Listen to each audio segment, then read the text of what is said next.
ঝিনাইদহের হলিধানী ইউনিয়নের শালিয়া গ্রামে ভ্যান চোর আটক হয়েছে জনতার হাতে।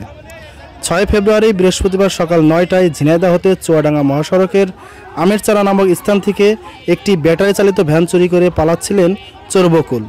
আমিরচারার পাশে কুলা গ্রামের অবসরপ্রাপ্ত সেনা অফিসার মোহাম্মদ আব্দুর রশিদ মিয়াজি তার বাড়ির পালিত গরুর জন্য ঘাস বহন করার জন্য এই ভ্যান ব্যবহার করেন। আজ তিনি সড়কের পাশে রেখে ঘাস কাটাকালীন অবস্থায় খেয়াল করে দেখেন চোর বকুল তার ভ্যান নিয়ে পালায়ে যান। তখন আব্দুর রশিদ পিছু পিছু দৌড়ে জনতার সাহায্যে শালিয়া গ্রামের মোড়ে চোর ধরতে সক্ষম হন। জানা গেছে চোর বকুল চোরকোল বঙ্কিরা গ্রামের বাসিন্দা। বকুলের স্বীকারোক্তিতে আরও জানা গেছে তার সহযোগী আরও একজন আছেন যার নাম সবুজ, তিনি মধুহাটি ইউনিয়নের বড়বাড়ি গ্রামের বাসিন্দা। বকুল চোরকোল বাড়ি। আচ্ছা, আপনি ভ্যান চুরি করেন কতদিন ধরে? এই প্রথম। তাই এখানে আপনি একাই আছেন আর সাথে কেউ আছে? হ্যাঁ, সবুজ বড় বাড়ির সবুজ। সবুজ কি করে? চুরিমুরি করে। ওর সাথে আপনি জয়েন হয়েছেন কতদিন? আজকে। এই এলাকা থেকে কত ভ্যান চুরি করেছেন? আমি বলতে পারবো না, আমার প্রথম জীবনে প্রথম আজকে চুরি করেছি। আজ প্রথম চুরি করেছে?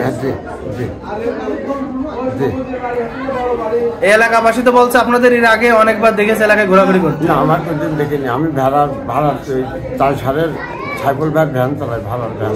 সন্তান আছে আপনার? আমার দুটো মেয়ে। দুটো মেয়ে। বয়স কেমন? একটার বয়স 2 মাস আর একটার বয়স 7 বছর।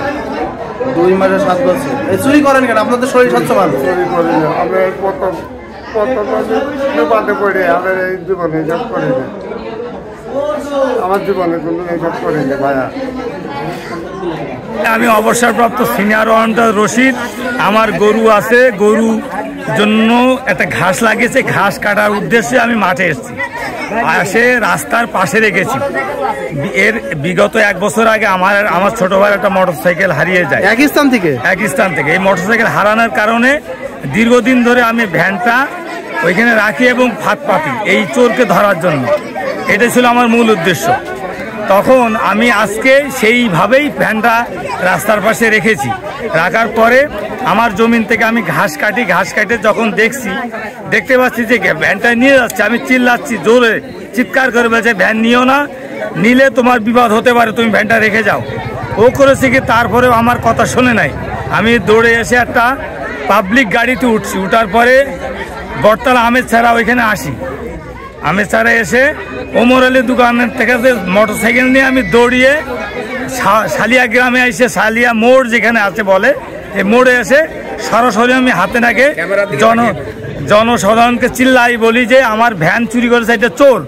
তখন অত্র এলাকার যারা ছিলেন তারা আমার কথা গুরুত্ব দিয়ে চোরকে ধরে ফেলে।